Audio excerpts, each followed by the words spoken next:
anybody watching this, if you want to do it, do it. Don't care about the viewers, don't care about the subscribers.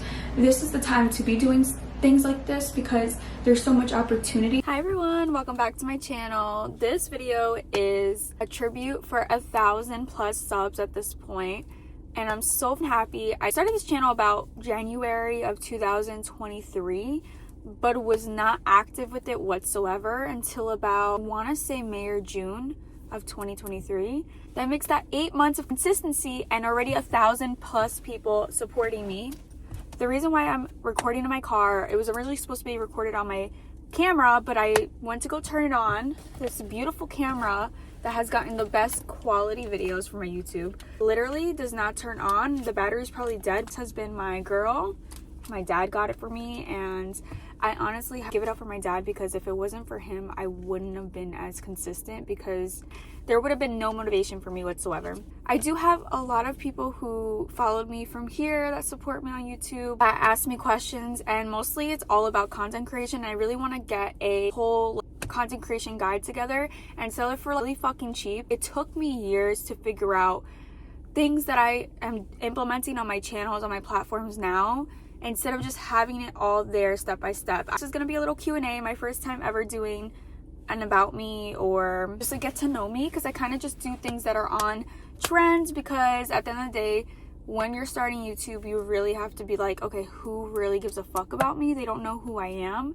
So that's how you have to think, unfortunately. And the thumbnail has to be aesthetic. Your title has to be intriguing. You're just another person pursuing content creation. I also wanted to talk about how even when I had under 500 subs, even when I had my first 100 subs, even when I had before my first 100 subs, how YouTube changed my life, made me not give a fuck about what others had to say about me. It gave me so much confidence. It made me have fulfillment and something to look forward to, and I felt like I had my little internet besties and people who supported me, and I have people that have been here since before 100 subs that actually follow me on all my platforms, and they're supporting me through and through. And that is something I never really had growing up because I always moved back and forth. I honestly would have left my senior year of high school here if it wasn't for me putting my foot down and going through one of the worst years of my life. Not the worst year of my life because, you know, life went on, but one of the worst years of my life. It was a really tough year and I had to grow up really fast. So I always told myself I can't wait to have a YouTube because I just want to be like all the girlies and I want to have a little community. That's really important to me. I never was a confident person. I would archive a lot of my pictures. I didn't want to put myself out there and it was just so embarrassing. But when I took the band-aid off, little by little, I stopped caring. There's some things here and there that, of course, like, you're not going to automatically look at every content you put out and be like, yeah, I'm keeping this one, because there's sometimes where you're like, all right, that's too much. Like, you just get like that after-hand embarrassment. I have to say that YouTube changed my life. If you want to start a YouTube, please stop caring about what others think. And also, if you're not as consistent some weeks and some days, but you're still showing up more than you would. I said I wanted to start a YouTube in January of 2023. It took a few months for me to be like, all right, that's enough. And I have been consistent with content creation. There's some times where I slip up, but realistically, I am so consistent. And it's gotten me to New York Fashion Week. It's gotten me countless collaborations. Obviously more gifted than paid, but I'm finally getting paid for collaborations. And I'm still a small creator. And I have so much to look forward to. And the times have changed. UGC is now a thing. And people just want authenticity. And am I saying that right? Authenticity in their videos. Most of us have jobs outside of our content creator little gigs that we're doing. Hopefully one day we can quit our jobs. But I get to pick and choose what brand I really resonate with and I want to work with. I have met the most amazing girls so far, and I actually, once my life gets a little settled and I organize my life, you know, especially the moving is not for the weak, and I honestly don't know how I did it when I was younger, but more so, I don't know how my parents kept doing it. So I still have girls waiting on me, trying to pick a date and time and place to hang out with them. And I actually manifested. I know some people might not believe in manifestation or spirituality, but I just started saying, what am I doing with my life? Would these people actually hang out with me outside of a group setting? When I get married, when I have a serious thing happening in my life, I've noticed that I'm really alone now. I wanted to reevaluate my life. I wanted to get like-minded individuals around me, more so small creators, big creators, whoever is like me, whoever cares about me. Who I want friends that I know, that I meet, and they love me for me. I started waking up in 2023. I've noticed for a few years I was just like, I don't like who I'm around. I feel uncomfortable. I feel alone. I'm not anyone's first choice. I've always struggled with that my whole life, and I've gone through a lot in my home life, and in school I was bullied, like so many things. I'm done. Like, I am being so intentional with who I spend my time with. I was alone for a while and it fucking hurt. Let me tell you, it hurts so bad. Once I started having standards, and once I'm like, no, I don't want to be there. I don't want to fill up my empty weekends or empty time that I have for myself with plans that are not good for me. I want to fill up my days with girls that genuinely want to do things with me, who love me, want to hang out with me one-on-one and not just in a group setting, and make the effort. And that's why I have to get back to the girls who have hit me up through like social media. It's like crazy. Like, the manifestation came true. I went to Europe in July, August of 2023. And when I came back, I said, we're entirely pulling off the Band-Aid, and I'm going to have more content creator friends, or just sweet girls in general that just want to hang out with me.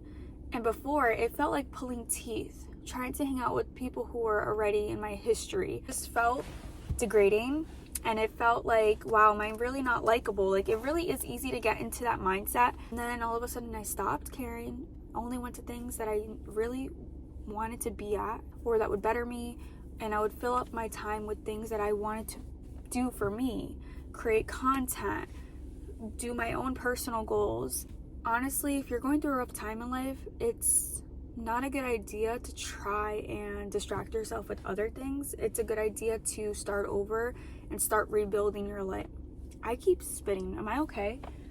And to start rebuilding your life, doing things that you see yourself doing in 5 years, what you think of that girl would be, or that boy, or whatever. Like, whatever you picture yourself as, do those habits. It doesn't matter where you are in life. Anyways, another fun fact about me is I have ADHD. So if this video is all over the place, just know it's because I have so many thoughts in my head. Okay, I'm sure that was a long intro, even if I've edited some of the things out. That's just how my videos are. This is why I started YouTube, because all these other platforms love the short things, and I just could talk for hours. I was always the person who got notes on her report card that says talks too much, or I've had to get my seat changed, and I literally would talk to anyone I was around, so that never helped. But let's get on to the questions, because I know you guys care about content creation. How did I start? People are very inspired by the consistency, but I was once the person who did not post anything. Wait, let me reapply my lip gloss. Oh my god. How do you stay consistent with posting? I'm usually on a kick, and I'll have like something posted every single day or every other day. I kind of just don't put myself in a box, and that might bite me in the ass later. But I feel like I stay within my niche, but it's not so boxy. So lifestyle and beauty have been my shit. If I wasn't saving money and I got things sent, like clothing sent to me more often, I would probably do fashion a lot more, because that is a love of mine. I'll answer this in 2 parts. Okay. Once you do something consistently for 30 days, it just feels like a part of your routine. If you miss a day, it's not going to kill you. If you miss more than a week, you can get stuck in the, I don't know what to post, I'm in a rut. I got into a rut right after I came back from Europe. If I need a break, a week is maximum, and then even then I'll be posting stories, or I'll post on one platform that's easier to kind of post on, which for me is TikTok, but TikTok actually gives me less views.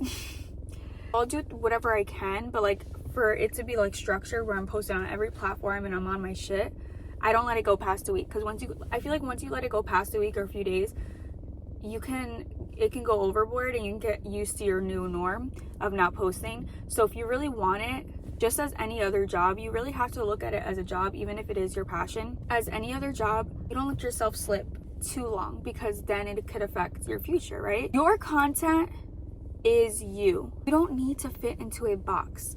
A lot of people think that their content needs to be perfect every single time they post, or they just feel that, you know, getting perceived if it's not perfect or aesthetic. Like, sometimes the aesthetics do well, and other times people are just so tired of seeing the same shit. So if you get overwhelmed and like you can't post, remember that the people that are following you and the people that just are going on their For You page or their Instagram Explorer, whatever, they're gonna stop at your video if it feels authentic to them. They feel like they're watching a friend or someone with personality. I just went through this just a few weeks ago. I was trying to make my videos look like everybody else's because I'm like, why the fuck are they doing so well? Like, let me try to be basic for 1 second and look like everybody else's real tab. I don't know. But the minute I did a voiceover and showed my personality, that was my highest views in Reels in forever. I mean, eventually you do have to niche down, but don't put yourself in a very, very small box where everything has to be so aesthetically pleasing. You put so much pressure on yourself. Your content is you. If you make yourself stand out, people are going to remember you for you instead of you for copying everybody else's content. I mean, yeah, it'll be nice to look at, but like, what, in terms of like a new follower and a brand looking at you, what do you have to offer that someone else can give them with more followers or more views if your content looks like theirs? So it's actually less appealing when you're trying to blend in. Of course, we all love like a good trend, so you know, those help us once in a while, but that should not be what you're striving for every single time. It's just everything look perfect, and if it doesn't, you're not posting, because then it just ruins your consistency. If you have something going on in your life constantly, I would find a posting schedule that works for you. And even if it's 1 time a week, 2 times a week, 3, let it be that, so that the algorithm knows and the people that follow you know what kinds of, like, how many times you're posting, what kind of content they're expecting every time you post. Even if you post a really good video 1 time a week, but you're known for that really good editing style, someone's gonna be waiting there for your video and wanna like watch it. That's how I stay consistent. I broke it down into 2 barriers. One is treat it like a job. Let yourself have breaks, sick days as you would for a regular job. And then the other one is, if you're having difficulty posting content consistently because you just want it to be perfect, you're gonna be in that loop of like, cause you know what I mean? Like, we're not at the point where we're like influencers and our life could be an aesthetic. Like, we'll get there. But people really like, it sounds so bad, but people really like the struggle first. And they like to see the reality and someone struggling to make their dreams come true, because it really will inspire them. And I think that's why a lot of my subs subscribe to me, because I'm just so fucking real on here. I'll post something that like I know won't get views, but like I'll know it'll touch a few people's heartstrings. And honestly, I just want to be here for the girlies that are going through the same thing as me. Like, why would I want to appeal to a group that I am not used to appealing to? Like, if I'm making myself look like I have more money, and like, I'm clearly not fucking rich, so it would be harder to connect to an audience that is expecting something that I'm not. Okay, I don't know how long I spent on that, but that's how I stay consistent. Take notes. Next question is, how do you have the confidence to film in public? I still get shy. I'm in my car right now. I could have done this at home. I just didn't like how my room looked right now, and there was also people home. I guess I'm still working on talking in front of people. I mean, I still do it. If I'm filming a TikTok and there's people home, it's fairly quick, and it's not as intimate and personal as YouTube. I do it in front of people all the time. As far as filming in public and taking pictures, I feel like that's very normalized. If you're having trouble doing that, because maybe you don't like the stares around you, I mean, the stares might be good. They might be like, damn, she's bad, or like, she looks good, or they just want to admire you, or they're nosy or whatever. But I feel like it's really normalized to take pictures, to take content. I think it starts being a little bit more anxiety ridden when you start talking while filming in public, which a lot of people don't even do anyways, because there's a lot of noise going on. They do voiceovers. But I have talked to the camera before while I was in public, while I was in Europe filming for that. I do film in general in public. I just pick up my camera, and usually, like, when I talk to my camera when I'm in public because I have something to say, I only do it when I have, like, generally have something to say when I'm filming for my YouTube or whatever. I pretend I'm someone important. And I think that's what it is. You have to be delusional, because when I didn't even have 100 subscribers and I was doing YouTube, and I'm sure like if someone saw me in public, if someone is confident enough to film in public, my first reaction would be like, wow, if they're so confident, they must have a lot of subscribers already. They must have a lot of followers or a fan base, even if it's only like a couple thousand people. For me, at least, I don't sit there and assume that this person has 0 followers, because why would they be doing it in public? So I honestly, at the end of the day, you have to fix the relationship with yourself too. Like, you have to be confident enough to know that you're just that girl or that boy or that person. You have to start doing things. It's like ripping off a band-aid. Content creation comes with so many layers, dude. You can do it. You can start off with just filming and picking up your phone. That's what I did, and like do voiceovers or just put music over. And then eventually I just started raising up this big ass camera. This is what people are like, okay, why does she have this? Like, everybody films with their phone. So if you're shy at first, I would genuinely film with your phone. I would work my way up to a camera. Filming with a camera gives me motivation. Since I was younger, I've always been a materialistic person. There's people who like literally say like, oh, I'll say that I'll buy the expensive thing, and then that's when I'll do it, and then I don't end up doing it. No, for me, I promise you, if you buy me an expensive anything, I'm going to use it. I'm going to utilize it. I am going to get my life together, because I just already envisioned myself with that expensive thing, such as my camera. I mean, it took a couple months, but as soon as I got it, I filmed the first video, and then I was going through something mentally, and then it took like 3 to 4 months to like take off the band-aid and be like, okay. I think it's also like the people who did this in college, while they still had a chance to have so much time, are so smart, and they're also so confident. But when you're a real adult living a life you do not like, you could be happy within yourself or your home life or your routine, but if it's like you genuinely cannot see yourself doing it 9 to 5, that's so much motivation in itself to just film in fucking public. My short answer to this is delusion is the key to everything, and that is why that is on my bio in my TikTok. Delulu is the key. Obviously, you have to be realistic within your delusions. Don't get into a type of phase where you're like, oh, I'm better than this person, because that's a weird delusion. Already thinking that you're gonna have the subscribers, like in my gut, I knew my YouTube was gonna grow really fast, especially at first when you have that first pump of motivation. I just knew one of those videos were gonna pop off, and it was the Deluxe Label one.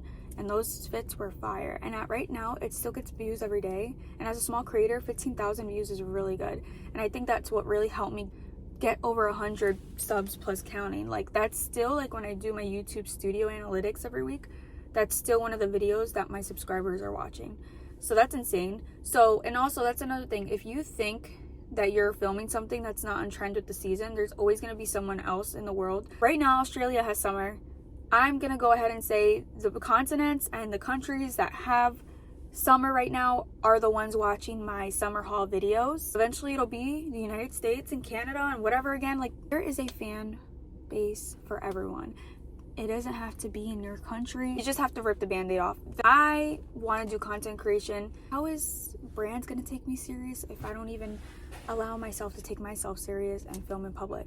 That's my answer for that. And I really, really hope, person who asked this, that you get better at filming in public and really know your worth as a creator or whatever you're pursuing, and you succeed in that, because I'm telling you, I follow people that I personally would not produce that content, but I fucking love watching. One of those things are detailing cars. I love watching it. I would never film a video like that in my life, but I love watching. I love when my car is clean. I've been wanting to detail my car for so long, so I just live through those people who have those businesses. I'm telling you, you'll be surprised who watches your content. Pick up that damn phone or camera. The next question is very similar to the other ones.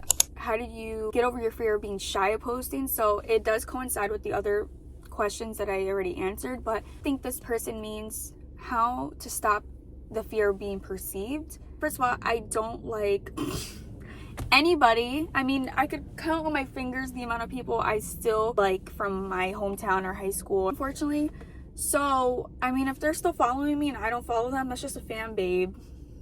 Simple as that. They're still watching me, you're a fan. I mean, I'm a Leo, so it's a little bit of a compliment, and I'm flattered. The second thing is, they're not gonna pay my fucking bills. Dude, I'm fucking making passive income making videos for companies.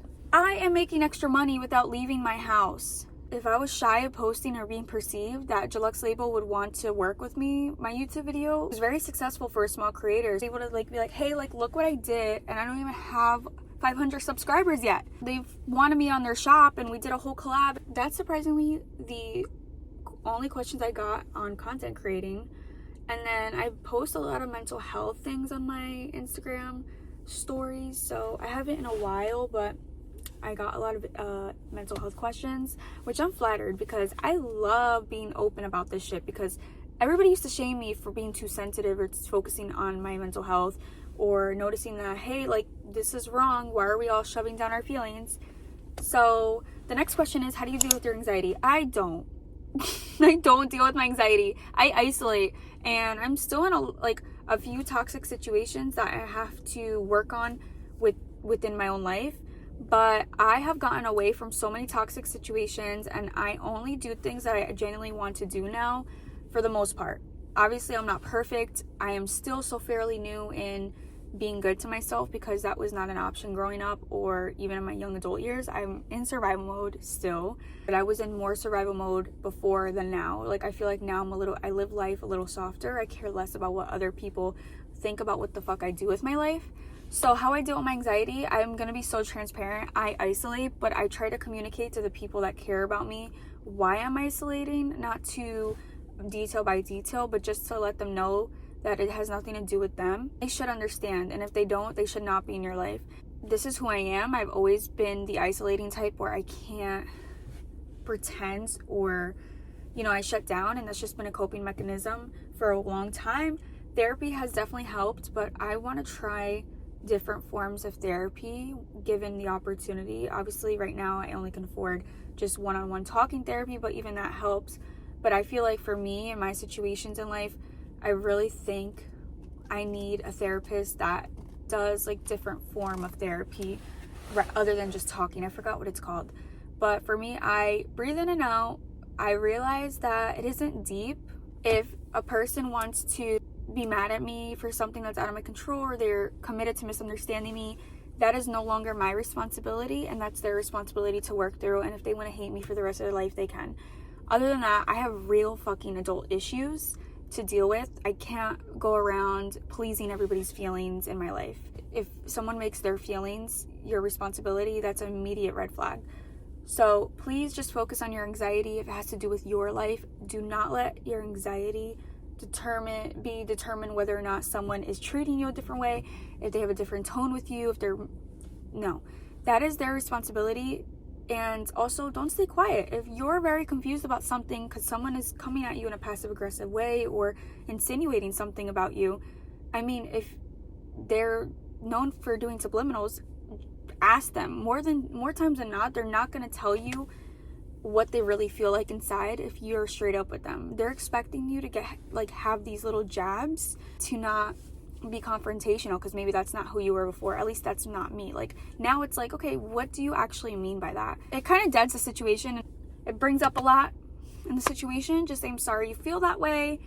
You're more than welcome to think that of me, but only open that can of worms if you're really just tired of it. So have your anxiety. The key to dealing with my anxiety is I'm only dealing with my anxiety if it has to do with my fucking life. I am no longer letting my anxiety get crazy if it's about someone else and how they're treating me, because they clearly don't have they're thinking about me more than I'm thinking about them. And I'm an adult. I have real adult issues to deal with for myself in my own life than to think about what this person thinks of me and if they're upset about something I did in their own head. Hope that helps. I love these mental health questions. I am the queen of mental health. Okay, that's a little bit arrogant. No, I'm the queen of healing. That's what I feel like, at least. How do I stay away from toxic people in my life? This goes hand in hand with what I just answered, because I can run my mouth all day. I just start ghosting. And if they need an explanation, if they care that much, I'll give it to them to a certain extent, or it depends on if that's worth your time. For me, sometimes it's really needed to just tell someone where I stand so they don't harass me. Sometimes it ends in blocking them or whatever. You're allowed to not have a relationship with someone, even if it's your family. And you're allowed to have boundaries for yourself. If this is the first time you're hearing this news, congratulations. You can free yourself of a lot of things. You can't at the moment. I would really work on freeing yourself. Like, let's say this person has control over you financially, you kind of relied on them, you're on the back burner with your own goals. No, work on your goals and work on things that you can do for yourself, and eventually you can take care of yourself. Do not let yourself get reliant on people, especially if they're toxic about it, because it will be like jail to you. Honestly, it literally will be like jail to you. You won't be able to get out of toxic situations because you think that you don't need anyone. Whatever that toxic person does for you that is not allowing you to throw them out of your life, figure out what it is and work on that within yourself, because you should be whole by yourself. You should be happy by yourself. For me, my alone time means so much to me, and anything that someone may have control over me for, and not allowing me to grow, I don't even want that to be my life anyways. I don't want to be stuck somewhere just because I think I need someone, whether it be family, friends, or a relationship. Fortunately, my phone is giving me such storage issues. I hate that my camera literally cannot work. The quality would be better and I'd be able to give you guys probably a 30-minute video. There are more questions about mental health and just like random things in life, but I will give it a break because I do talk so much. So I'm sure this video is long enough, and I would love to do a part 2 if you guys are interested. I'm so happy that I have 1,000 of you, and like I said in previous videos, I'm happy if I had 1 of you, 100, 500, 1,000, 100K. Thank you so much for believing in me, and thank you so much for relating to me, because clearly you're subscribing to me for a reason. I love all of you, and I can't wait till you're 5,000. I'm already manifesting that. I want to have 10,000 followers by this year. I know that's kind of like crazy numbers just because I'm only at 1,000, but YouTube gives me such opportunity to grow. I've always been a YouTube girly. I've just been too afraid to really be intimate and open about my life, but at this point, like, there's a way to be private and open at the same time and help people. You don't have to go detail by detail. So if you want to be a YouTuber, you do not have to tell everyone your whole life story. I promise you there's enough levels to you. Eventually, when I get bigger and bigger and bigger, you guys will get to know me more and more and more. But as always, subscribe for the next video. I love you all. Thank you for believing in me again. Cheers to more car venting videos, Q&As, getting to know me. If you want to watch any more car videos, I have 2 of them up on my channel because I could talk so long. I promise I can talk up a storm. If it wasn't for editing, you'd be here for an hour or more. I'm just gonna save the other questions for the next Q&A or girl talk video. And if you have any more content creation questions, I'm surprised that more people were like actually asking about me and my opinion on things rather than content creation. Like that's so special. But like, comment, subscribe. Love you.